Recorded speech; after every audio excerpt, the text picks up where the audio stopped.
ನಡಿ, ಈಗ ಶುರು ಮಾಡೋಣ. ಕೇಸರಿಯಿಂದ ಮನೋಲ್ಲಾಸ ಮನಸ್ಸು ಮತ್ತೇರಿ ಕುಣಿದಾಡಿದೆ ನೋಡು, ಮನಸ್ಸು ಮತ್ತೇರಿ ಕುಣಿದಾಡಿದೆ ನೋಡು. ಕ್ಷಣ ಕ್ಷಣವೂ ಆಚರಿಸಿ ಕೇಸರಿ ಹಬ್ಬ. ವಿಮಲ್, ಬಾಯಲ್ಲಿ ಹೇಳಿ ಕೇಸರಿ. ಹುಬ್ಬಳ್ಳಿಯಲ್ಲಿ ನಡೆದ ಅಂಜಲಿ ಹತ್ಯೆ ಭಾರಿ ಚರ್ಚೆಗೆ ಗ್ರಾಸವಾಗಿದೆ. ಇತ್ತ ಮನೆ ಮಗಳನ್ನ ಕಳೆದುಕೊಂಡ ಬಡ ಕುಟುಂಬ ದಿಕ್ಕೆ ತೋಚದಂತಾಗಿದೆ. ಇದರ ಪರ ನಿಮ್ಮ ರಿಪಬ್ಲಿಕರಣ ಮೆಗಾ ಅಭಿಯಾನ ಕೈಗೊಂಡಿದೆ. ಅಭಿಯಾನ ಕೂಡ ಒಂದು ಹಂತಕ್ಕೆ ಯಶಸ್ವಿಯಾಗಿದೆ. ಆ ಕುರಿತ ಒಂದು ಸ್ಪೆಷಲ್ ರಿಪೋರ್ಟ್ ಇಲ್ಲಿದೆ ನೋಡಿ.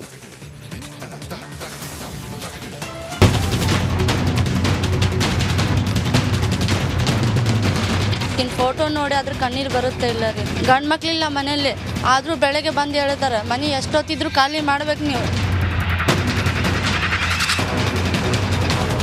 ರಿಪಬ್ಲಿಕ್ ಕನ್ನಡ ನೊಂದವರ ಪಾಲಿಗೆ ಎಂದಿಗೂ ಇರುವ ಸುದ್ದಿ ಸಂಸ್ಥೆ. ನೇಹಾ ಹಿರೇಮಠ್ ಹತ್ಯೆ ವಿರುದ್ಧ ಧ್ವನಿ ಎತ್ತಿರುವ ರಿಪಬ್ಲಿಕ್ ಕನ್ನಡ ಅಂಜಲಿಗೂ ನ್ಯಾಯವನ್ನ ಒದಗಿಸಲು ಹೋರಾಡ್ತಾ ಇದೆ.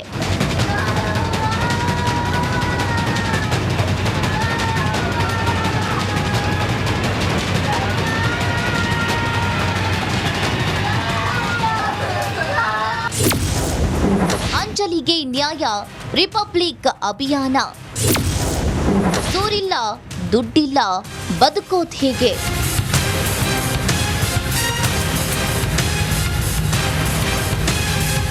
ದೇಶಾದ್ಯಂತ ಅಂಜಲಿ ಹತ್ಯೆಗೆ ಸಂಚಲನವನ್ನ ಸೃಷ್ಟಿಸಿದೆ. ಮನೆಗೆ ಆಧಾರ ಸ್ತಂಭವಾಗಿದ್ದ ಮನೆ ಮಗಳನ್ನ ಕಳೆದುಕೊಂಡು ಬಡ ಕುಟುಂಬ ಜೀವನವನ್ನ ಸಾಗಿಸಲು ಪರದಾಡುವಂತಾಗಿದೆ.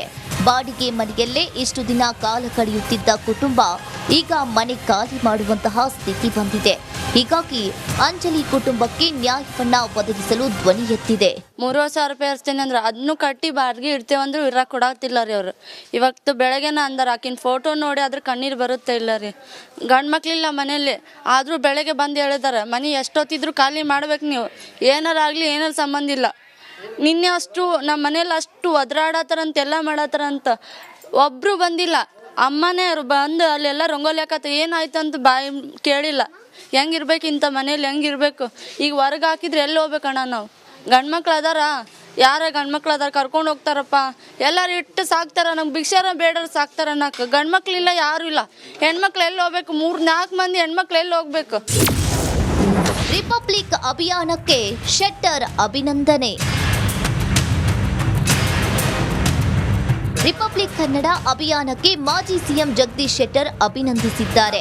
ಅಷ್ಟೇ ಅಲ್ಲ, ರಿಪಬ್ಲಿಕ್ ಕನ್ನಡ ಹುಬ್ಬಳ್ಳಿಯಲ್ಲಿ ನಡೆದ ರಿಯಾಲಿಟಿ ಚೆಕ್ ಬಗ್ಗೆ ಹೀಗಂದ್ರು. ಇದ್ರ ಬಗ್ಗೆ ರಿಯಾಲಿಟಿ ಚೆಕ್ ಅನ್ನು ಮಾಡಿದ್ದೀವಿ ಸರ್. ಇದರಲ್ಲಿ ಪೊಲೀಸರ ಅಸಲಿಯತ್ತು ಬಯಲಾಗಿದೆ ಸರ್. ಡೆಫಿನೆಟ್ಲಿ ನೀವು ರಿಯಾಲಿಟಿ ಚೆಕ್ ಮಾಡಿದ್ರಲ್ಲ, ಇದು ವಸ್ತುಸ್ಥಿತಿ ಇದು ನಿಜವಾಗಿ ಹಾಗೆ ಇದೆ ಪರಿಸ್ಥಿತಿ. ಇವತ್ತು ನೀವು ಡೈಲಿ ಚೆಕ್ ಮಾಡಿ, ಇಷ್ಟೆಲ್ಲ ಚೆಕ್ ಮಾಡಿ ಹೇಳಿದ್ರು ಸರ್ಕಾರ ಏನು ಇಂಪ್ರೂವ್ಮೆಂಟ್ ಆಗೋದಿಲ್ಲ. ಕಳೆದ 1 ತಿಂಗಳ ಹಿಂದೆ ಹತ್ಯೆಯಾಗಿದ್ದ ನೇಹಾ ತಂದೆ ಕೂಡ ರಿಪಬ್ಲಿಕ್ ಕನ್ನಡ ಅಭಿಯಾನಕ್ಕೆ ಬಹುಪರ ಕಂಡಿದ್ದಾರೆ. ದುರ್ಘಟನೆ ಆಗಬಾರದು ಅನ್ನೋ ವಿಚಾರಕ್ಕೆ ಸಂಬಂಧಪಟ್ಟಂಗೆ ರಿಪಬ್ಲಿಕ್ ಕನ್ನಡ ವಿಶೇಷ ಅಭಿಯಾನವನ್ನು ಕೂಡ ಮಾಡ್ತಾ ಇರುವಂಥದ್ದು. ಏನು ಹೇಳ್ತೀರಿ ಸರ್? ನಾನು ಪ್ರಥಮವಾಗಿ ಮಾಧ್ಯಮ ಏನು ರಿಯಾಲಿಟಿ ಚೆಕ್ ಏನು ಮಾಡ್ತಾ ಇದ್ದಾರೆ ರಿಪಬ್ಲಿಕ್ ಕನ್ನಡ, ನಾನು ಭಾಳ ಅಭಿನಂದಿಸ್ತೀನಿ. ಯಾಕಂದರೆ ನೀವೇ ಎಚ್ಚೆತ್ತಿ ಏನು ತೋರ್ಸಾತಿರಲ್ಲ ಜನರಿಗೆ ಮುಟ್ಟಾತೈತಿ. ಇವತ್ತು ನೀವೇ ಸುಮ್ಮನಾಗಿಬಿಟ್ಟಿದ್ರೆ ಈ ಜನರು ಯಾರೂ ಕೊಡ್ತಿದ್ದಿಲ್ಲ. ಇವತ್ತು ಅವೇರ್ನೆಸ್ ಬರೋಕ್ಕೆ ಕಾರಣ ಮಾಧ್ಯಮದವ್ರು ನಿಷ್ಪಕ್ಷವಾಗಿ ಒಂದು ಈಟು ಯಾವುದೋ ಕಳಂಕ ಇರಲಾರ್ದೆ ಹೆಂಗೆ ಸೇವೆ ಮಾಡತ್ತಾರಲ್ಲ, ರಾಜಕಾರಣಿಗಳು ಹಂಗೆ ಸೇವೆ ಮಾಡಬೇಕು, ಪೊಲೀಸ್ ಇಲಾಖೆನೂ ಹಂಗೆ ಸೇವೆ ಮಾಡ್ಬೇಕು. ಅಂದ್ರೆ ಎಲ್ಲರಿಗೆ ಒಂದು ಮಾದರಿ ಆಕೈತಿ. ಬರೀ ನೀವು ಮಾಧ್ಯಮದವ್ರು ಮಾಡಿದರೆ ಕೆಲಸ ಆಗಲ್ಲ. ಅವರು ಕೂಡ ಕೈ ಜೋಡಿಸ್, ನಾವು ಕೂಡ ಕೈ ಜೋಡಿಸ್ಬೇಕು, ಪಬ್ಲಿಕ್ಕು ಕೈ ಜೋಡಿಸ್ತಾರೆ. ಅದಕ್ಕೆ ರಿಯಾಲಿಟಿ ಚೆಕ್ನಲ್ಲಿ ಏನು ಬಂದಿದ್ದು ಸತ್ಯನ ತೋರಿಸಿ. ಒಟ್ನಲ್ಲಿ ಅಂಜಲಿ ಹತ್ಯೆ ಪ್ರಕರಣ ಸಾಕಷ್ಟು ಚರ್ಚೆಗೆ ಗ್ರಾಸವಾಗಿದೆ. ಇದಕ್ಕೆ ಸರ್ಕಾರ ಹೇಗೆ ಸ್ಪಂದಿಸುತ್ತೆ ಅನ್ನೋದು ಸದ್ಯದ ಪ್ರಶ್ನೆ. Bureau report, republic Kannada.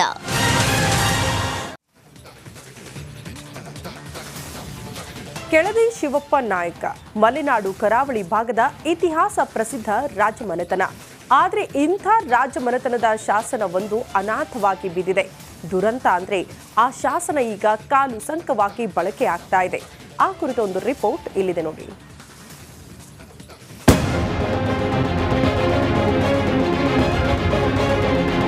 Keladi ನಾಯಕರು 12ನೇ ಶತಮಾನದ ರಾಜಮನೆತನದವರು.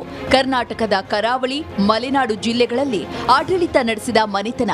ಈ ಇತಿಹಾಸ ಪ್ರಸಿದ್ಧ ರಾಜಮನೆತನದ ಶಾಸನಗಳು ಉತ್ತರ ಪ್ರದೇಶದ ಪ್ರಸಿದ್ಧ ಕಾಶಿಯ ಕಪಿಲಾಧಾರ ಸರೋವರದಲ್ಲಿ ಅನಾಥವಾಗಿ ಬಿದ್ದಿರುವ ಆರೋಪ ಈಗ ಕೇಳಿಬಂದಿದೆ. ಕಪಿಲಧಾರ ಸರೋವರದಲ್ಲಿ ಒಂದು ಬದಿಯಿಂದ ಇನ್ನೊಂದು ಬದಿಗೆ ದಾಟಲು ಕನ್ನಡದ ಹಿರಿಮೆಯ ಶಾಸನವನ್ನ ಕಾಲು ಸಂಕವಾಗಿ ಬಳಸಲಾಗುತ್ತಿದೆ ಎಂಬ ಗಂಭೀರ ಆರೋಪ ಕೇಳಿಬಂದಿದೆ. ಕಳೆದ ಒಂದು ವಾರದ ಹಿಂದೆ ಸಾಗರದ ಪ್ರವೀಣ್ ಎನ್ನುವವರು ಕಾಶಿಗೆ ಪ್ರವಾಸ ಹೋಗಿದ್ರು. ಈ ವೇಳೆ ಆ ಶಾಸನವನ್ನ ಕಾಲು ಸಂಕವಾಗಿ ಬಳಸಲಾಗುತ್ತಿದ್ದನ್ನ ನೋಡಿದ್ದಾರೆ. ಸದ್ಯ ಆ ಶಾಸನದ ರಕ್ಷಣೆಗೆ ಮುಂದಾಗುವಂತೆ ಆಗ್ರಹಿಸಿದ್ದಾರೆ. ಒಂದು ಶಾಸನವನ್ನ ಗೋಡೆ ಮೇಲೆ ಅಂಟಿಸಿ, ಅಂದ್ರೆ ಅದನ್ನ ನಿಲ್ಲಿಸಿ ಅದಕ್ಕೆ ಸಿಮೆಂಟ್ ಅನ್ನು ಒರೆಸಿದ್ರಿಂದ ಸ್ಪಷ್ಟವಾಗಿ ಏನು ಕಾಣ್ತಾ ಇಲ್ಲ. ಇದ್ರ ನಡೆದಾಡ್ತಕ್ಕಂಥ ಜಾಗಗಳಲ್ಲಿ ಹಾಕಿರೋದ್ರಿಂದ ಅದು ಒಂದು ಏನಂತಾರೆ, ಅದಕ್ಕೆ ಬ್ರಿಡ್ಜ್ ಸ್ಟೋನ್ ಕಾಲು ಸಂಕವಾಗಿ ಅದು ಬಳಕೆ ಆಗ್ತಿದೆ. ಅದ್ರ ಮೇಲೆ ಬಟ್ಟೆ ತೊಳಿತಾರೆ, ಅದ್ರ ಮೇಲೆ ಓಡಾಡ್ತಾರೆ, ಅದ್ರ ಮೇಲೆ ಸ್ವಿಮ್ಮಿಂಗ್ ಜಂಪ್ ಮಾಡ್ತಾರೆ ಹುಡುಗರು. ಇವೆಲ್ಲವೂ ಕೂಡ ಕಣ್ಣಾರೆ ನೋಡಿ ಬಂದಿರತಕ್ಕಂಥದ್ದು. ನಾನು ಆರ್ಕಾಲಜಿಕಲ್ ಸರ್ವೆ ಆಫ್ ಇಂಡಿಯಾಕ್ಕೆ ಪತ್ರವನ್ನು ಮಾಡಿದ್ದೀನಿ. ಆಲ್ರೆಡಿ ನ್ಯೂಸ್ ಬಂದ ನಂತರ ಎಲ್ಲ ಸೋಷಿಯಲ್ ಮೀಡಿಯಾದಲ್ಲಿ ಉತ್ತರ ಪ್ರದೇಶದ ಆರ್ಕಾಲಜಿಕಲ್ ಸರ್ವೆ ಆಫ್ ಇಂಡಿಯಾದವರು ನಿನ್ನೆ ಕರ್ನಾಟಕದ ಆರ್ಕಾಲಜಿಕಲ್ ಸರ್ವೆ ಆಫ್ ಇಂಡಿಯಾ ಜೊತೆಗೆ ಸಂಪರ್ಕವನ್ನು ಸಾಧಿಸಿದ್ದಾರೆ. ಆ ಪ್ರಯತ್ನ ಆಗ್ತಿದೆ, ಆದರೆ ಕರ್ನಾಟಕ ಸರ್ಕಾರದ ಪ್ರಯತ್ನ ಮುಖ್ಯ ಸರ್. ಇನ್ನು ಈ ಶಾಸನದಲ್ಲಿ ಕೆಳದಿ ಶಿವಪ್ಪ ನಾಯಕ ಕುಟುಂಬ ಎನ್ನುವ ಬರಹಗಳು ಕಂಡುಬಂದಿವೆ. ಕೂಡಲೇ ಉತ್ತರ ಪ್ರದೇಶ ಸರ್ಕಾರದ ಜೊತೆ ರಾಜ್ಯ ಸರ್ಕಾರ ಮಾತುಕತೆ ನಡೆಸಬೇಕು. ಕೆಳದಿ ಶಿವಪ್ಪ ನಾಯಕರ ಶಾಸನದ ಸಂರಕ್ಷಣೆಗೆ ಸರ್ಕಾರ ಮುಂದಾಗಬೇಕೆಂದು ಇತಿಹಾಸ ತಜ್ಞರು ಹಾಗೂ ಮಲೆನಾಡಿಗರು ಆಗ್ರಹಿಸುತ್ತಿದ್ದಾರೆ. ಕೆಳದಿಯ ಮಲ್ಲರಸರ ಶ್ರೇಷ್ಠ ದೊರೆ ಶಿವಪ್ಪ ನಾಯಕರು ಮತ್ತೊಮ್ಮೆ ಆ ಕಪಿಲಧಾರ ಸರೋವರವನ್ನು ಅಭಿವೃದ್ಧಿಪಡಿಸ್ತಾರೆ.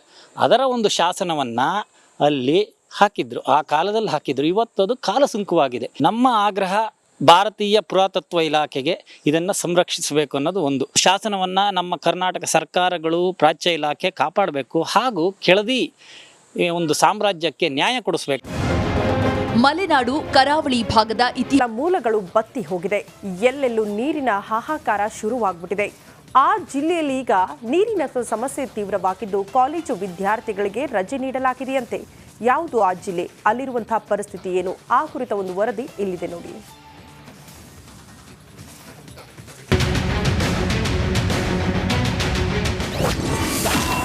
ಗದಗ್ನಲ್ಲಿ ಕುಡಿಯುವ ನೀರಿಗಾಗಿ ಹಾಹಾಕಾರ. ಜಿಮ್ಸ್ ವೈದ್ಯಕೀಯ ವಿದ್ಯಾರ್ಥಿಗಳ ಪರದಾಟ. ನೀರು ನೀರು ನೀರು, ಒಂದು ವಾರವಾಯ್ತು ನಮಗೆ ನೀರೇ ಸಿಗ್ತಾ ಇಲ್ಲ. ಕುಡಿಯೋಕ್ಕೂ ಇಲ್ಲ, ಬಳಸೋಕ್ಕೂ ಇಲ್ಲ. ನೀರಿಲ್ಲ, ನೀರಿಗೆ ಬರೀ ಕುಡಿಯೋ ನೀರಿಗೆ ಇಡಕತ್ತೀವಿ. 30 ರೂಪಾಯಿ 2 ಲೀಟರ್ ವಾಟರ್ 3 ಬೇಕು ಒಂದೇ. 100 ರೂಪಾಯಿ ಊಟಕ್ಕಿಂತ ಜಾಸ್ತಿ ನೀರಿಗೆ ಇಡಕತ್ತೀವಿ. ಗದಗ್ನಲ್ಲಿ ಕುಡಿಯೋ ನೀರಿಗಾಗಿ ಹಾಹಾಕಾರ ಎದುರಾಗಿದೆ. ಜಿಮ್ಸ್ ವೈದ್ಯಕೀಯ ವಿದ್ಯಾರ್ಥಿಗಳು ನೀರಿಲ್ಲದೆ ಪರದಾಡ್ತಾ ಇದ್ದಾರೆ. ಕಳೆದೊಂದು ವಾರದಿಂದ ತೀವ್ರ ನೀರಿನ ಸಮಸ್ಯೆ ಉಂಟಾಗಿದೆ.